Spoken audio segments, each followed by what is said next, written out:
जी अस्सलाम वालेकुम, क्या हाल है? सब लोग खैरियत से हैं। 2 दिन पहले इस्लामाबाद एयरपोर्ट के ऊपर एक वाकया पेश आया और वो वाकया अब जाहिर है बहुत ज़्यादा वायरल है। आपने उसकी वीडियो देख ही ली होगी, लेकिन मैं चाहता हूं थोड़ी सी तफसील के साथ आपको बताऊं कि हुआ क्या था। आपने देखा कि पाकिस्तान तहरीक इंसाफ के कुछ वर्कर्स को, या ऐसा कहा जाता है कि कुछ उनके वर्कर्स थे या उनके नहीं थे या नौजवान थे, उनको JUIF के कुछ लोगों ने उनको पकड़ के फेंटा लगा दिया और यह वीडियो बहुत ज्यादा वायरल हुई। अब सवाल यह है कि क्या वाकई वो पाकिस्तान तहरीक इंसाफ के नौजवान थे या नहीं थे, और मारने वाले उनका ताल्लुक JUI के साथ था या नहीं था। पहली बात तो यह कि मारने वालों का ताल्लुक JUI के साथ था, इसमें कोई शक नहीं है। और ये वो लोग थे जो मौलाना फजलुर रहमान साहब को रिसीव करने के लिए एयरपोर्ट के ऊपर खड़े हुए थे। मौलाना फजलुर रहमान साहब काबुल गए हुए थे और जुमे के दिन इनकी वापसी की फ्लाइट थी और ये अफगान एयरलाइन से वापस इस्लामाबाद आ रहे थे। मौलाना फजलुर रहमान साहब की 4 बजे लैंडिंग हुई और ये जब इमिग्रेशन से गुजर के बाहर आ रहे थे तो उस दौरान इनको रिसीव करने के लिए इनके वर्कर्स इस्लामाबाद एयरपोर्ट पे खड़े हुए थे। अब जो अराइवल है वो अगर आप देखेंगे तो वो नीचे है और ये वहां पे इंतजार कर रहे थे मौलाना फजलुर रहमान साहब का। और जो ऊपर वाली मंजिल है उसमें डिपार्चर लाउंजेस हैं, तो वहां पे कुछ नौजवान खड़े थे और उन्होंने ऊपर से डीजल और लफाफा और उसके बाद बहुत सारा इस टाइप के बहुत ज़्यादा वाहियात अल्फाज उन्होंने बोलने शुरू कर दिए और मौलाना फजलुर रहमान साहब के खिलाफ उन्होंने बाकायदा नारेबाजी शुरू कर दी। नीचे जो मौलाना फजलुर रहमान साहब के वर्कर्स थे उन्होंने उनको समझाने की कोशिश की कि भाई इस किस्म की बात ना करो, आप क्यों कर रहे हैं। तो वो क्योंकि ऊपर बैठे हुए थे तो उन्होंने समझा कि उन्होंने नीचे से कौन सा ऊपर आना है, तो वो उसके साथ साथ मसलसल नारे लगाते चले गए और बहुत ज्यादा बदकलामी उन्होंने मौलाना फजलुर रहमान साहब से रिलेटेड करनी शुरू कर दी ऊपर से। और जो मौलाना फजलुर रहमान साहब के वर्कर्स थे वो नीचे खड़े थे और ये जो पाकिस्तान तहरीक इंसाफ के वर्कर्स थे या नहीं थे, ये सब ऊपर बैठे हुए थे, ऊपर खड़े हुए थे। अब ये ऊपर से नारेबाजी हो रही थी और नीचे से उनको समझाया जा रहा था, लेकिन वो समझने के लिए तैयार नहीं थे। और एक खास करैक्टर है ये पाकिस्तान के अंदर कि जिन्हें जितना भी समझाया जाए वो समझते नहीं है। और ये बदकिस्मती से वो लोग हैं जिनका पाकिस्तान तहरीक इंसाफ से ही ताल्लुक निकलता है बिलाखिर, क्योंकि पाकिस्तान तहरीक इंसाफ में वो लोग शामिल हैं जो समझने की और बूझने की हिस्से भलातर हैं और इनको ना इनके वालिदैन समझा सकते हैं, ना इनको मोहल्ले वाले समझा सकते हैं, ना इनको स्टेट समझा सकती है, ना इनको एस्टैब्लिशमेंट समझा सकती है और ना ही इन्हें कोई दूसरी सियासी जमातें समझा सकती, बल्कि इवन पाकिस्तान तहरीक इंसाफ खुद भी इन्हें नहीं समझा सकती क्योंकि ये उनके कंट्रोल में भी नहीं है। बहरहाल वो नारे लगते रहे और इस दौरान कुछ लोग पाकिस्तान तहरीक इंसाफ के जो थे वो ऊपर से नारे लगा रहे थे और नीचे जो ये JUI के लोग थे वो इन्हें समझाते रहे और वो ज़ाहिर है ऊपर से मसलसल नारे लगा रहे थे। तो JUI के जो वर्कर्स थे उनमें से कुछ लोग चुप करके आहिस्ता आहिस्ता आहिस्ता ऊपर चलते गए और ये ऊपर पहुंच गए और बाकी कुछ लोग नीचे खड़े रहे और उनको समझाते रहे कि भाई इस तरह ना करो, भाई इस तरह ना करो। वो समझते रहे कि नीचे खड़े हैं, इन्होंने ऊपर तो आना नहीं। जबकि उनमें से कुछ लोग जो थे वो चुप करके सीढ़ियां चढ़ के ऊपर चले गए और ऊपर चढ़ के जब उन्होंने इनकी तरफ देखा, इनकी तरफ लपके, तो इन्हें महसूस हुआ कि ये तो ऊपर आ गए। तो उनमें से कुछ नौजवान भाग गए वहां से और जबकि 3-4 वहां पे खड़े रहे, वो भाग नहीं सके या फिर वो नारेबाजी में ज्यादा मसरूफ थे। तो इस दौरान JUI के लोग वहां पहुंच गए और उन्होंने उनको पकड़ के फेंटा लगाना शुरू कर दिया और साथ उसकी वीडियो भी प्रॉपर बनी और वो वीडियो जो थी अब बाद में वायरल भी हुई और उसमें कुछ लोग वहां पे वैसे खड़े हुए थे तो उन्होंने भी ये वीडियो बनानी शुरू कर दी। और जब ये वीडियोस चलना शुरू हुई तो फिर आपको पता है कि धन धनाधन पूरे पाकिस्तान में ये वीडियोस चलना शुरू हो गए और इस दौरान JUI के कुछ सीनियर लोग ऊपर आए और उन्होंने बड़ी मुश्किल से उन लड़कों को छुड़वाया, क्योंकि ऐसे महसूस हो रहा था कि अगर बड़े लोग इसमें ना इन्वॉल्व होते तो शायद उन नौजवानों का नुकसान हो जाता, क्योंकि ये जो JUI के लोग हैं ये पले हुए बाकायदा सेहतमंद किस्म के लोग हैं और जब ये कुसुनो कुसुन कर रहे थे वहां पे तो जाहिर है दूसरी तरफ जो थे वो बड़े कमजोर से लड़के थे,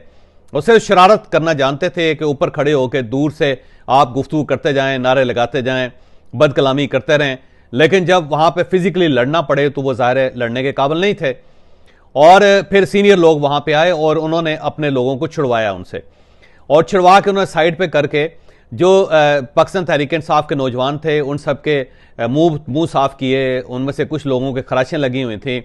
वो खराशें साफ की, कुछ लोगों के मुंह से खून निकल रहा था, अपने परनों से, अपने कपड़ों से, अपनी चादरों से उनका खून साफ किया और उसके बाद उन्हें तसल्ली दी और कहा कि बेटा इस किस्म की हरकतें नहीं करते, इसका बड़ा नुकसान होता है, तो अब आप अपने घर जाएं और हम आपको माफ़ करते हैं और आप भी हमें माफ़ करते हैं। और इन मीनवाइल मौलाना फजलुर रहमान साहब पहुँच गए, ये वर्कर्स वहाँ पे पहुँचे मौलाना के, और इन्होंने मौलाना को साथ लिया, उनकी गाड़ी में बैठे और सब लोग वहाँ से रवाना हो गए। और उसके बाद सब लोगों का ख्याल ये था कि ये चैप्टर अब क्लोज हो गया, अब ये मामला आगे नहीं चलेगा। लेकिन फिर ये वीडियोस वायरल हुई। जब वीडियोस वायरल हुई तो उसके बाद आपके सामने जो कुछ हुआ, JUI के लोगों को बुरा भला भी कहा गया ये देखें गुंडे हैं, ये मुखालफत बर्दाश्त नहीं करते। और फिर JUI के लोगों ने भी कहना शुरू किया उसके अंदर कि भाई जब आप हमारे लीडर को बुरा कहेंगे तो फिर आपको फेंटा तो पड़ेगा। और वहां से फिर अब ये सोशल मीडिया के ऊपर बहस चल रही है जो आप पिछले 2 दिन से मुसलसल मुलाजा कर रहे हैं।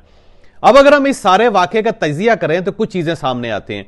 इमरान खान साहब बेसिकली यही चाहते थे, उनकी पूरी कोशिश थी कि पाकिस्तान में इस किस्म की हरकतें, इस किस्म के वाक़यात गली गली हों,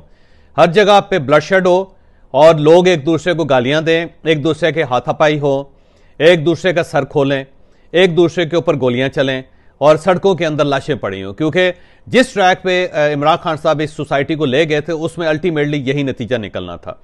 और ये नतीजा निकला। आपको याद होगा कि 9 मई और 10 मई को क्या हुआ था कि ये लोग बाहर निकले और इन्होंने आर्मी की इंस्टॉलेशन पे भी हमला किया, शहीदों की यादगारें भी तोड़ी और जो MM आलम साहब का मॉडल था उसको भी तोड़ा,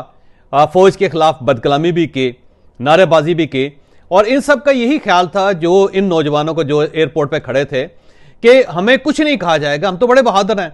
और दूसरी तरफ से कभी रिटेलिएशन होगी नहीं, दूसरी तरफ से कभी मुंह तोड़ जवाब दिया नहीं जाएगा। फिर 9 और 10 मई को क्या हुआ, ये सब पकड़े गए और पकड़े जाने के बाद इनको ठीक ठाक फेंटा लगा। अब इनमें से मैक्सिमम लोग जेलों में हैं और वहां पे बैठ के अब ये गिराजारी भी कर रहे हैं, आहोजारी भी कर रहे हैं और पूरी कौम का ज़मीर जगाने की कोशिश भी कर रहे हैं और कह रहे हैं जी हमारे साथ बड़ी ज्यादती हुई, हमें रिहा किया जाए। बल्कि इनके पेरेंट्स, इनके जो रिश्तेदार हैं वो भी कर रहे हैं, उनके वकला भी बात कर रहे हैं। कभी एक अदालत से दूसरी अदालत, कभी दूसरी अदालत से तीसरी अदालत, कभी आर्मी की मिन्नतें कर रहे हैं, कभी फॉरेन मिशंस की मिन्नतें कर रहे हैं, कभी अमरीकी सफारतकार जो हैं उनसे रब्ता कर लेते हैं, कभी ब्रिटिश सफारतकारों से रब्ता कर लेते हैं, कभी यूरोपियन यूनियन को दरख्वास्तें देना शुरू कर देते हैं, कभी इंटरनेशनल ह्यूमन राइट्स की कमीशन जो है उसको खत लिख देते हैं कि हमारे साथ बड़ी ज्यादती हो रही है। और इनकी जो पार्टी है वो भी इनकी आवाज उठा रही है। लेकिन अब सवाल यह था कि आपने ऐसी हरकतें की क्यों कि जिसका नतीजा यह निकलना था। ज़ाहिर है उस वक्त तो इन्हें सोचने समझना की जरूरत नहीं समझी और फिर इनके साथ वही हुआ जो मौलाना फजलुर रहमान साहब के वर्कर्स ने किया, इनको प्रॉपर फेंटा लगा और उसके बाद फिर ये ठीक हो गए। तो अब यही जो सिलसिला ये अब आगे बढ़ना शुरू हो गया क्योंकि ये जो मरवत साहब जैसे लोग हैं ना, शेर अफजल मरवत जैसे लोग, ये पूरी पार्टी के अंदर भरे पड़े हैं और जब तक इन सब को फेंटा ना लग जाए उस वक्त तक ये ठीक नहीं होते। उस वक्त तक ये बदकलामी और इस किस्म की हमलाबाजी ये जारी रखते हैं। अब मरवत साहब देखें ना, मरवत साहब का काम ये एक रोज वो वीडियो स्टार्ट करते हैं अपनी और उसके बाद किसी ना किसी के खिलाफ बदकलामी करते रहते हैं और हर जगह पे उनका यही काम है, यानी अपनी पार्टी के खिलाफ हरकतें, दूसरी लोगों की पार्टी के ऊपर हरकतें, बाहर चलते फिरते लोगों के ऊपर कीचड़ उछालना, मीडिया के ऊपर कीचड़ उछालना, एंकर्स के ऊपर कीचड़ उछालना।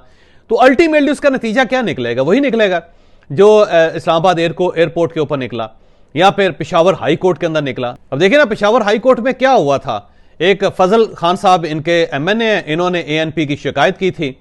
जब वो वहां पे पहुंचे तो ANP के वर्कर्स वहां पे मौजूद थे।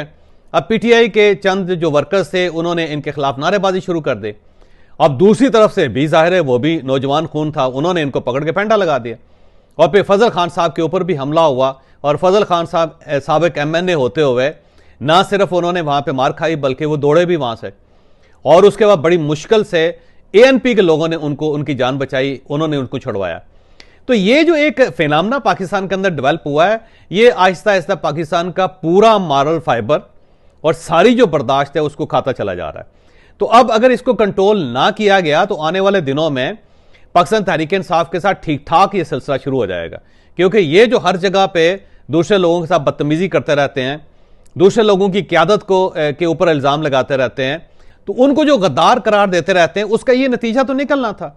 अब आपको ये नतीजा निकलता हुआ नजर आ रहा है। तो मेरा अब भी मशवरा है पाकिस्तान तहरीक इंसाफ को कि अपने हॉर्सेस को होल्ड करें, ये जो बदकलामी है इसको बंद करें, दूसरों की क्यादत के ऊपर कीचड़ ना उछालें। अगर आप ये समझते हैं कि आप कोई बहुत सच्चे और खरे लोग हैं तो फिर सच्चाई और खरेपन को साबित करने के लिए वो रास्ता इख्तियार करें जो पूरी दुनिया के अंदर मुहज्जब है, जिसके तहत पूरी दुनिया के अंदर तब्दीलियां आती हैं।